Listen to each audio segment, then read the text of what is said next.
सबसे पहले मैं सभी को जोहार करती हूँ। आज ये प्रेस वार्ता हम लोग ज़मीन के मामलों को लेकर यहाँ रखे हैं और इसमें हम लोग कहना चाहते हैं, इसमें समस्त आदिवासी संगठन के लोग हैं। आए दिन हमारे पास ज़मीन के मामलों के लिए आवेदन आ रहे हैं। इसमें हम लोग कमी कहाँ पर देख रहे हैं, इस बात को मैं उजागर करना चाहूँगी कि सबसे पहले लोग जाते हैं थाना, लेकिन थाना में एक ही जवाब मिलता है कि थाना को ज़मीन के मामले देखने के पावर नहीं है। लोगों को पता ही नहीं है कि जाना कहाँ चाहिए, लेकिन चूंकि तत्काल में काम को रुकवाना रहता है, ज़मीन दलालों को हटाना होता है, तो वहाँ पर लोग थाना चले जाते हैं। उसके बाद लोग अंचल जाते हैं। अंचल में क्या होता है, सीओ साहब बैठते ही नहीं। सबसे बड़ा प्रॉब्लम यहाँ पर होता है, जब तक ऊपर से कोई दबाव नहीं आता है सीओ साहब काम नहीं करते हैं। सीओ साहब का भी कहना है कि मैं इसका मालिक नहीं हूँ, मुझे किसी का काम रोकने का अथॉरिटी नहीं है, आप थाना के पास जाइए। देखिए पेच कहाँ पर फंस रहा है। थाना कहती है मुझे पावर नहीं है, अंचल के पास जाइएगा, अंचल कहती है मुझे पावर नहीं है, आप डीसी के पास जाइए। अरे भाई लोग कहाँ जाएंगे। उसके बाद लोग कहते हैं कि नहीं 144 करवाइए। 144 का प्रोसेस होने में 1 महीना लग जाता है। 1 महीना होते होते तो वहाँ पर घर बिल्डिंग सब बन के तैयार, फिर लोग क्या करेंगे। आज सवाल खड़ा किया जा रहा है कि आदिवासी संगठनों को यह अधिकार किसने दिया जमीन पर दखल दिलाने का, ये सवाल उठाया जा रहा है। आदिवासी संगठनों को अगर सवाल उठाया जा रहा है तो आप बिरसा मुंडा पर सवाल उठा रहे हैं, आप सिद्धू कान्हू पर सवाल उठा रहे हैं, आप हमारे वीर शहीदों पर सवाल उठा रहे हैं। उन्होंने भी ज़मीन बचाने के लिए आंदोलन किए, क्या उन्हें किसी से परमिशन लेने की ज़रूरत थी? क्या उन्होंने किसी से परमिशन लिया था? बात कर रहे हैं एसीआर कोर्ट का। मेरे पास एसीआर कोर्ट का 4-5 यहाँ पर आदेश मिला हुआ है, उसके बावजूद आज यहाँ पर महिला गैंग यहाँ पर हावी हुए पड़े हैं। यहाँ पर महिला गैंग, उनके साथ बाउंसर लड़के होते हैं। 300-400 की संख्या में लोग हथियार के साथ जाते हैं जमीन पर कब्जा करने। आप नेवरी विकास का मामला देखिए, सिमरन मुंडा का जमीन भूहरी जमीन है, उसका पूरा घर तोड़ के उसको घर से बेदखल किया गया। किसने किया? जमीन दलालों ने महिला गिरोह को, लड़कों के गिरोह को वहाँ पर चढ़ाकर 200-300 की संख्या में और उनको थाना के संलिप्तता पर उनको हटाया है। आप कोकर गितिल कोचा में जाइए, सदर थाना अंतर्गत, थाना को मैनेज करके वहाँ पर ज़मीन पर कब्जा दिलाया है। वहाँ भी महिला गैंग वहाँ पर एक्टिव थे। आप कोकर में जाइए, वहाँ पर भी डिस्लरी पुल के पास वहाँ भी महिला गैंग 200-300, ये बिजनेस बना लिया गया है। और हम आदिवासी संगठन सच्चाई पर अगर जाते हैं किसी का ज़मीन बचाने के लिए, तो हमारे ऊपर सवाल खड़ा किया जाता है कि आदिवासियों को यह अधिकार किसने दिया। अरे हमें अधिकार दिया है हमारे समाज ने, हम सामाजिक संगठन हैं। हम लोग आदिवासियों का दुख तकलीफ और उनकी समस्याओं को हल करने के लिए संगठन यहाँ पर बनाया गया है। ये संगठन आज का नहीं है, अखिल भारतीय आदिवासी विकास परिषद बाबा कार्तिक उरांव ने बनाया।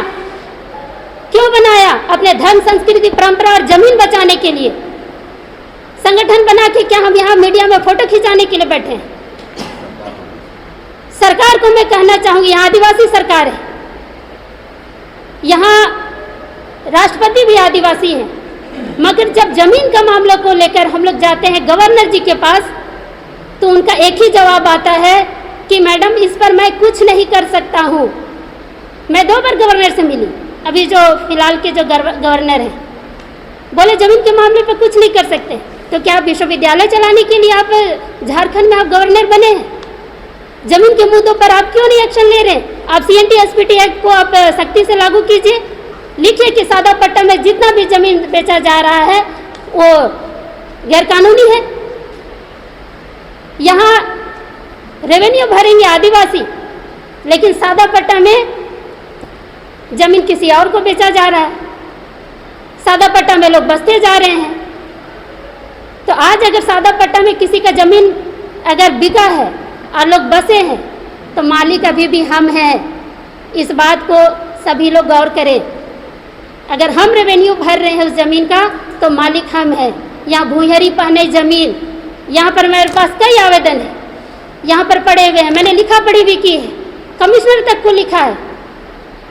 आज इरबा में जाइए, वहाँ मुस्लिमों के द्वारा वहाँ 12 डिसमिल ज़मीन की बात थी, खोद के निकाले 96 डिसमिल का मामला निकल गया, पूरा पर अवैध कब्जा है। आदिवासी जब अपना घर बनाने जाते हैं तो पूरा मुस्लिम समुदाय इकट्ठा हो जाता है मारने पीटने के लिए, तो कौन आके रोकेगा? थाना बोलते हैं मेरा काम नहीं है रोकने का, अंचल बोलते हैं मेरे पास पावर नहीं है। तो डीसी अगर एक एक जमीन का अगर जिम्मा लेते हैं तो हम लोग जितना आवेदन है सब डीसी साहब के पास। तो इसी बात में लड़ाई हमारी जारी है।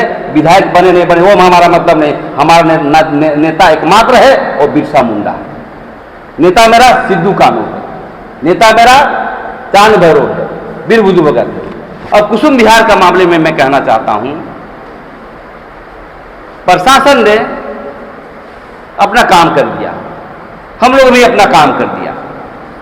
2-4 गो जब हम लोग गए हुए थे तो हमेशा गाली गलौज किया जाता था उधर से, आदिवासियत साले ये उसमें भी चाय हुआ। उसी संदर्भ में हमारा आक्रोशित हुआ तो कुछ लोग मार दिए और ये गुत्थम गुत्थी हुआ। ये आवेश से नहीं, हम लोग बात करने के लिए पहले गया था, पहले भी हम लोगों ने घर गया था, हमारे महासचिव नहीं आए हैं, उनके भाई को घर बुलाया था, घर में बातें हुई, कोई समाधान करने को नहीं।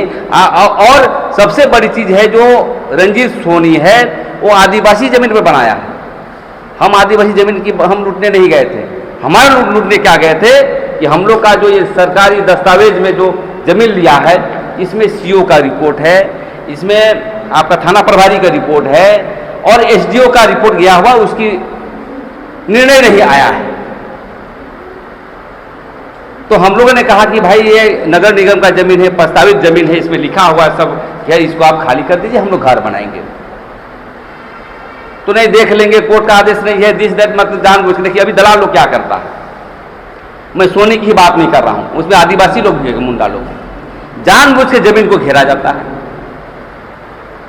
और घेरने के बाद जानबूझ के ऐसा किया जाता है कि वो बेच पाए या तो पैसा दे हम लोग, ये हमेशा दिमाग में रहता है।